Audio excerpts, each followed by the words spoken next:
లచ్చమ్మ 20 ఏళ్ళని గతం నుంచి మేము ఇక్కడ శ్మశానం ఏర్పరచుకున్నాము.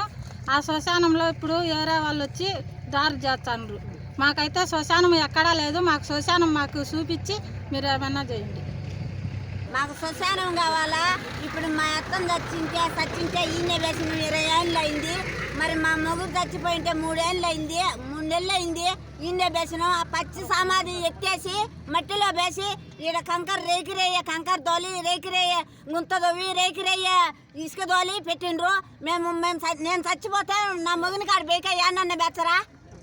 మున్సిపాలిటీలో శ్మశానానికి 22 ఏళ్ళ నాడు ఇచ్చిల్లని వీళ్ళు పర్మిషన్ అంటారు కదా. 22 ఏళ్ళు వచ్చి 2 ఏళ్ళ నాడు గడగడప ప్రోగ్రాంలో కౌన్సిలింగ్లో దానికి ఎట్ట పర్మిషన్ ఇచ్చిళ్ళు. బోరు కానీ వేసినాము.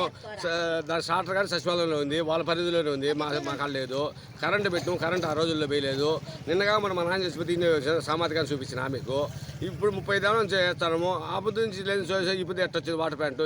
22 ఏళ్ళ నాడు వాళ్ళకి మున్సిపాలిటీ వాళ్ళకి అప్పుడు చెప్తే 2022లో నిన్న మున్సిపాలిటీలో బోరు కానీ ఎట్ట పర్మిషన్ ఇచ్చిండ్రు. అది మాకు శ్మశానం చూపిండి. ఇప్పుడు తీసిన గుంతల్లో ఎన్ని శవాలు ఉంటాయి? శవాలన్నీ బయట వేసిండ్రు. ఎన్ని ఉంటాయి అంటే మనం చూసేవాడు ఎన్ని ఉంటాయో. ఒక వార్డు సంబంధించినది కదా. 3 వార్డులు జనాభా తెచ్చేసేది. ఇక్కడ 12, 15, 18 3 వార్డులకు సంబంధించిన జనాభా తెచ్చేస్తారు. ఒక ఏసీలు ఉంటే వేసిపోవాలి ఉంటే వాళ్ళకి మాత్రం, ముస్లింలు ఉంటే కొత్త కులాలన్నీ తెచ్చేస్తారు. ఆ కులం ఈ కులం వాళ్ళు అక్కడ హిందువుల్లో